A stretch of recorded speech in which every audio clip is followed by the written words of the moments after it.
Hola, mi nombre es José Carlos Cuerva y soy diploma en cirugía y anestesia por la Autónoma de Barcelona. Buenos días a todos los telespectadores de Paravisa Digital en Padul. Hoy en Pequebicho a Consulta vamos a tratar el tema de la tosoplasmosis, su importancia sanitaria y por qué tenemos que conocer todos sus detalles. Ahora Rocío Cáceres nos va a introducir el tema de la tosoplasmosis. Rocío.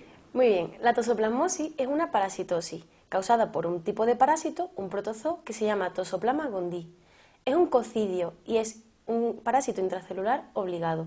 ¿Qué significa esto? Que necesita vivir dentro de una célula para poder subsistir y reproducirse. Como bien ha dicho Carlos, ¿cuál es la importancia de esta parasitosis? ¿Por qué vamos a hablar hoy de ella? Porque es una zoonosis de distribución mundial. ¿Qué significa eso? Que, como ya hemos comentado en otros aspectos, en otros tiempos, es una zoonosis. Una zoonosis es una enfermedad transmitida por los animales que puede contagiarse a las personas. En este caso, la tosoplasmosis es muy importante porque afecta a la gran mayoría de los animales de sangre caliente, ya sean mamíferos, peces, reptiles, anfibios, etc. Entre ellos, el ser humano, animales salvajes y el gato, que por eso hoy vamos a hablar de ello. La tosoplasmosis es muy importante porque es un riesgo a la salud pública, ya que entre el 30 y el 40% de la población es positivo a esta parasitosis. Muy bien, el gato es muy importante en esta enfermedad, ya que es el hospedador definitivo de esta parasitosis, es decir, en él se puede hacer el ciclo completo. El gato es muy difícil ver signos específicos en él, es decir, aunque esté infectado, aunque esté en fase infectiva o infectado, no presenta síntomas.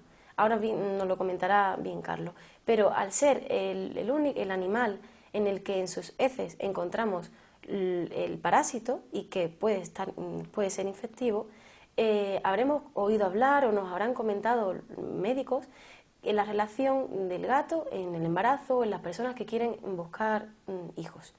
En esa familia siempre el médico nos comenta que el riesgo de esta enfermedad, ya que es una parasitosis, una zoonosis y puede ser transmitida a las personas. Pero ya veremos por el ciclo y por otras medidas preventivas que nos va a contar Carlos cómo esto se puede prevenir y no hay por qué preocuparse. Muy bien, gracias. Vamos a explicar ahora lo que es el ciclo del parásito. Muy bien. White.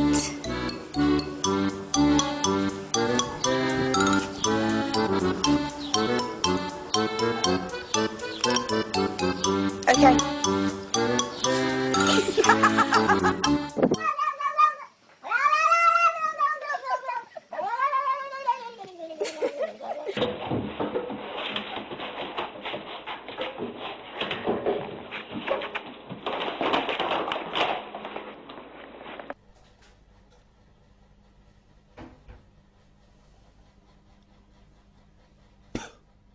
Bueno, pues ahora vamos a explicar lo que es el ciclo de la tosoplasmosis. Como es un ciclo, es algo circular, yo creo que vamos a empezar por el punto más claro para explicar lo que es la enfermedad, la transmisión del parásito y de esta manera os quedará un poquito más claro a todos la importancia y los riesgos de esta enfermedad. Bueno, como podéis ver, todo empieza, o lo he centrado el inicio, en un gato que o vive en la calle, vive en las calles o vive en los campos, en los jardines, o bien gatitos que viven en nuestras casas pero que tienen contacto con el exterior, que entran y salen de las casas y sobre todo, fijaros en un detallito del gato, que lo he puesto con toda la intención, un gatito que tiene una presa en su boca, o sea, un animal que tiene contacto con la calle y tiene contacto con presas y puede cazar. Ese es el principal núcleo de importancia en esta enfermedad. Ahora, aquí veis que me pongo presas salvajes y aguas contaminadas. Ese es el principal foco de entrada de parásitos al gato, ¿vale? Aquí, entonces, tenemos la ingesta a través de las presas, a través de alimentos que haya en la tierra contaminada, o bien de aguas estancadas, pues el gatito puede ingerir esos quistes, esos quistes u oquistes. ¿Qué es que será el ciclo principal? Aquí llegamos, ¿qué es lo que pasa? Ingiere esas presas y llegan a su intestino. Aquí una vez dentro que está en el intestino del gato, tienen 3 vías posibles. Que por eso, y ahí está la tercera vía que explicaremos ahora, es la importante y la más importante por lo que el gato es la pieza clave de esta enfermedad. Primera vía, los ciclos asexuales. La primera ciclo es la vía sexual, se absorbe a través del parásito, pasa a través de la mucosa del intestino, migra por la sangre y llega a la musculatura y las articulaciones. Esta fase es la que va a producir un pequeño cuadro clínico, muchas veces asintomático o inespecífico, que da molestias articulares, molestias musculares, da un poquito de fiebre, o muchas veces, incluso esto cuando ocurre en personas, muchas veces se confunden con procesos gripales. Entonces, en ese sentido, da pequeñas molestias al animal. Que por lo general, si el gato no tiene una enfermedad concomitante tipo leucemia, inmunodeficiencia, algún otro proceso que nos baje las defensas o altere su sistema inmunitario, no va a tener mayor importancia. Se va a acantonar en su musculatura y posiblemente, como los gatos generalmente no nos los comemos, ni nadie se come al gato, se termina ahí esa vía, ¿vale? Siguiente vía, asexual, importancia, un animal, una gatita que esté gestante. Entonces, lo mismo que migra desde el intestino hacia la musculatura y hacia todo el organismo del gato, puede atravesar la placenta y llegar al gatito. Aquí, en este sentido, tenemos el problema de que le va a poder causar, va a llegar al gato, o sea, que va a poder causar malformaciones durante el desarrollo fetal. Entonces, embrionario y fetal. Entonces, en este sentido, pues puede provocar abortos, malformaciones y una serie de alteraciones de lo que es el gatito. Y algunas veces incluso nace ya con la enfermedad, con el parásito dentro. Pero bueno, ese sería el ciclo sexual en la gata gestante, que ahora veremos su importancia, que ya creo que algunas personas están comprendiendo ya la importancia de esta fase. Luego, por último, el ciclo importante del gato en el tema de la toxoplasmosis. El ciclo sexual. Aquí es en el único animal, en el único individuo en el que la toxoplasmosis puede generar un ciclo sexual, un ciclo reproductivo. ¿Eso qué significa? Significa que produce una forma reproductiva específica que, como se ve aquí, es como una gran bolsa llena de quistes. Entonces, eso no se produce uno, se producen cientos. Por lo tanto, se eliminan al medio con su heces miles de quistes.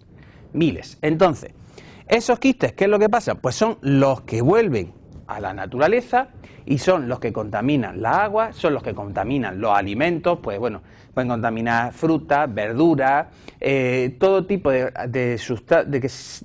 productos de los que se alimentan las presas. Ese es el ciclo del parásito. Entonces llega a las presas que otra vez contaminarán al gato. Entonces, ahora bien, aquí este sería el ciclo centrado en el gato. Ahora vamos a ver lo que sucede cuando ampliamos el rango de acción de esta enfermedad. ¿Qué es lo que pasa? Que es lo que hemos explicado. Esos quistes vuelven a la naturaleza.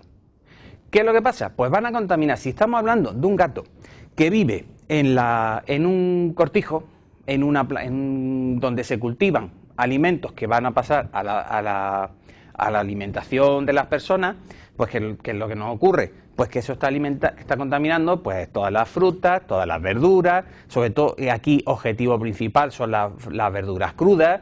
¿Qué es lo que pasa? Pues las lechugas, coles, todo ese tipo que muchas veces se consumen solo con un ligero lavado, pero no tiene un cocinado, un procesado de ese alimento.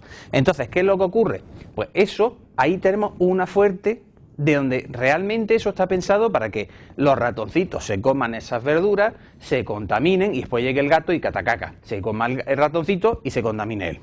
¿Pero qué es lo que pasa? Pues eso está contaminando los alimentos que no solo comen los roedores, sino también lo comen pues todos los rumiantes, todos los mamíferos herbívoros, que son los que después nosotros también consumimos, al igual que consume el gato. Hombre, un gatito chico no se va a comer una vaca, pero una persona sí nos vamos a comer una vaca. Entonces, ¿qué es lo que pasa? Ahí tenemos la siguiente faceta, el hombre. ¿El hombre cómo actúa? Pues actúa solo sufrimos el proceso asexual. Entonces, nosotros nos contaminamos comiendo carne de un herbívoro que ha consumido verduras contaminadas.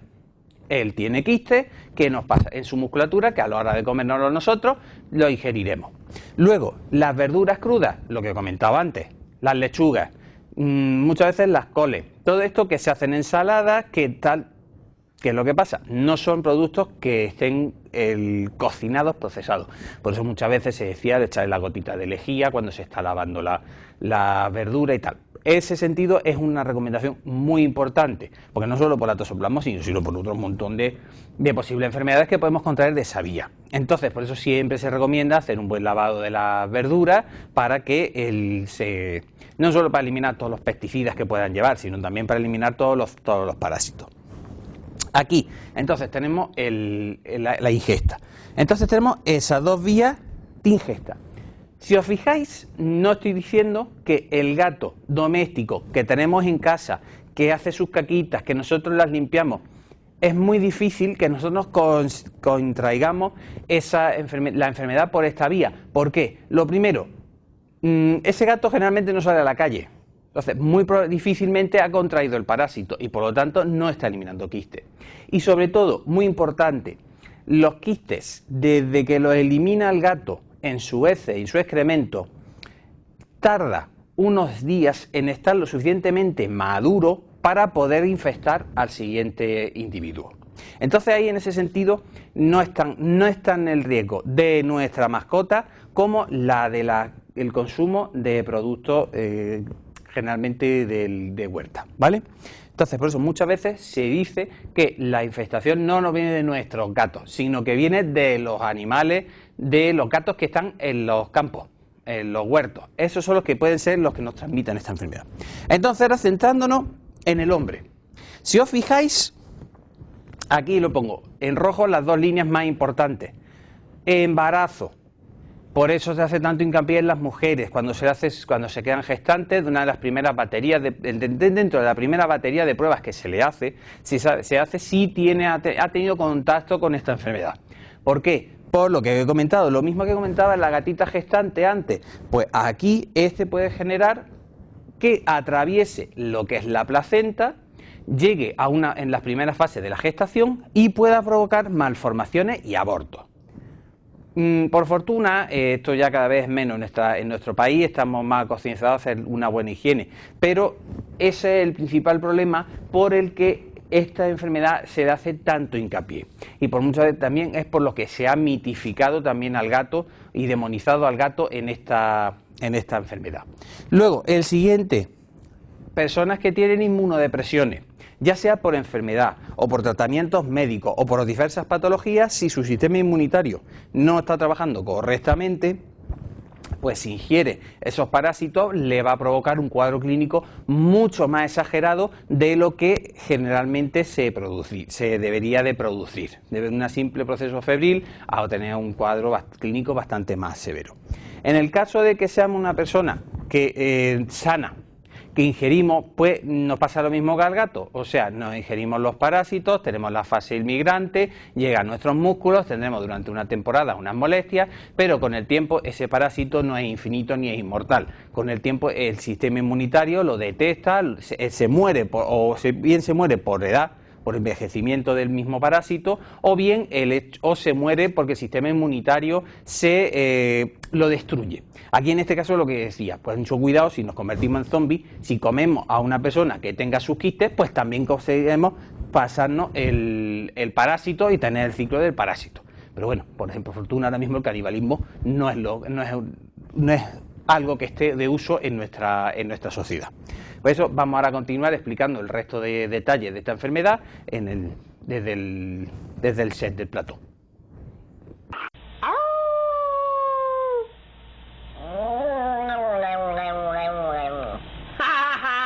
Do it again. Listen.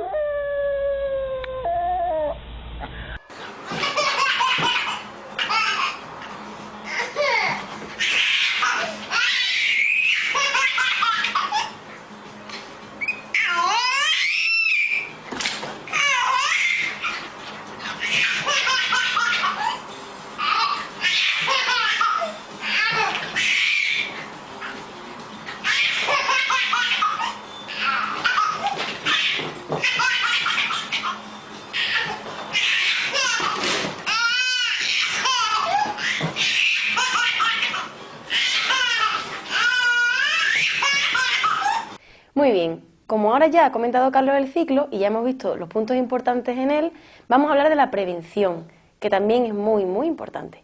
La prevención es la clave, casi lo que más, de todo esto, porque teniendo medidas buenas de prevención y de higiene, teniendo lógica, es muy, muy, muy poco probable que cojamos la enfermedad.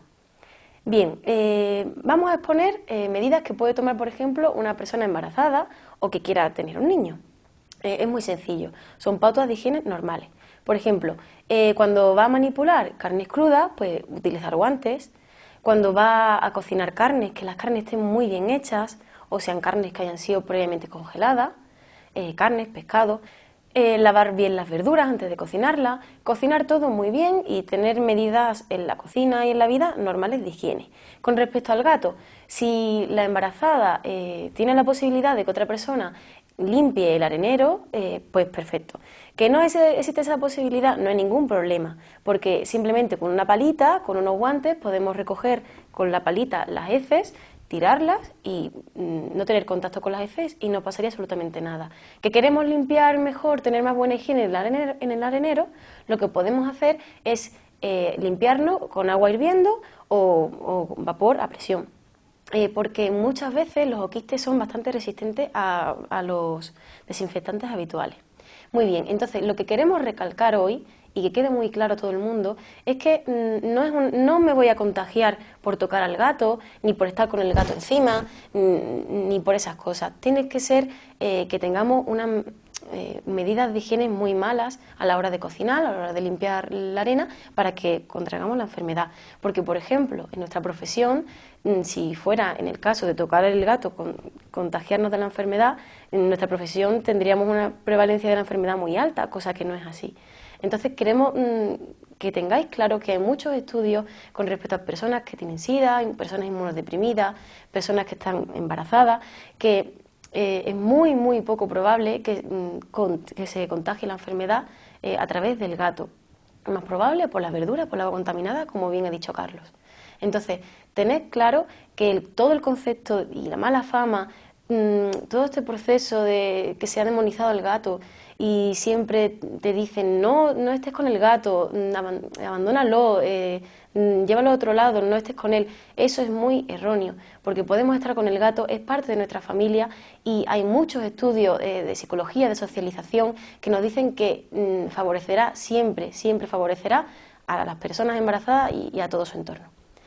Espero que haya quedado todo muy claro, muchas gracias. Sí, y quería hacer un pequeño inciso, que de toda la incidencia mundial de personas que han tenido contacto con el parásito y han sufrido y tienen anticuerpos frente al parásito, muchos de ellos en su vida han tenido gatos, ni han tenido contacto con gatos, simplemente es porque han contraído la enfermedad a través de ingerir alimentos contaminados. O sea, no tienen ni por qué haber tenido contacto con el gato para ser positivo a tener anticuerpos frente al parásito. Y ya está, creo que por el día de hoy hemos terminado. Espero que haya quedado claro. Muchas gracias.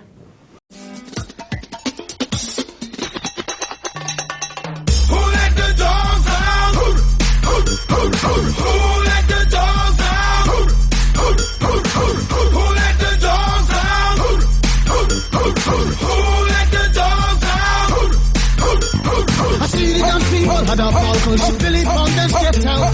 Get back Gruffy, bash Gruffy, get back you flea infested mongrel.